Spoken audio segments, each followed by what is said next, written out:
বনি ইসরাইলের অনেকেই 1000 বছর হায়াত পেল, কিন্তু আমার আল্লাহ রাসূল সাল্লাল্লাহু আলাইহি ওয়াসাল্লাম বলতেছেন যে আমার উম্মতের তো হায়াত কম, 60-70 বছরেই তারা সমাপ্ত হয়ে যায়। তাহলে এই বনি ইসরাইলরা যে 1000 বছর পর্যন্ত হায়াত পেত, তারা শত শত বছর আল্লাহর ইবাদত করত, কুরবান জিহাদ করত, তারা তো আগিয়ে থাকবে। তাহলে আমার এই গুনাহগার উম্মতের কি হবে?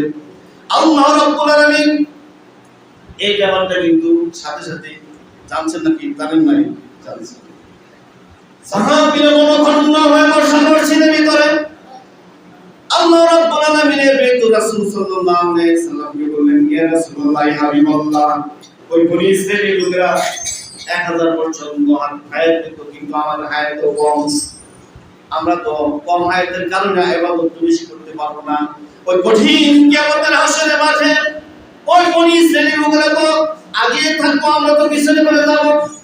আল্লাহ রাসূল সাল্লাল্লাহু আলাইহি ওয়াসাল্লাম বললেন, কথা তো সত্য, কিন্তু এখন আমার আল্লাহ রাব্বুল আলামিনের কাছে আকুতি করতে থাকলেন, ইয়া রাব্বুল আলামিন, আমার এই গুনাহগার উম্মতের কি হবে?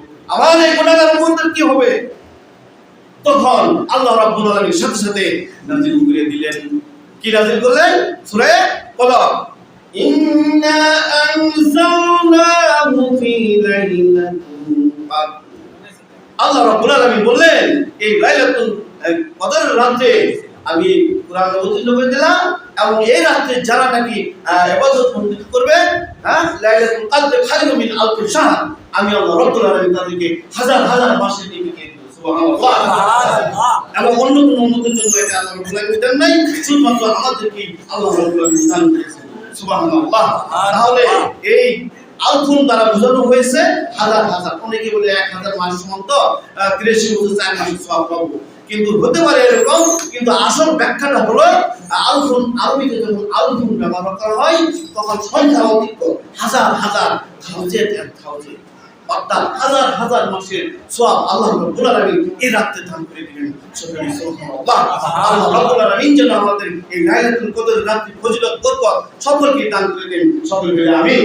আমিন। আল্লাহ রাব্বুল আলামিন এই পবিত্র কোরআন এবং আল্লাহ রাসূল সাল্লাল্লাহু আলাইহি ওয়াসাল্লামের হাদিস থেকে যতটুকু কথা বলতে পেরেছি আর এখান থেকে যতটুকু ভুল করেছি, আল্লাহ রাব্বুল আলামিন যেন আমাকে ক্ষমা করেন, আর আপনারা আমার জন্য সকলে দোয়া করবেন। আল্লাহ রাব্বুল আলামিন এই কোরআনের করতে পারি। সকলে বলে আমিন। ওয়া আখিরু দাওয়ানা আলহামদুলিল্লাহি রাব্বিল আলামিন।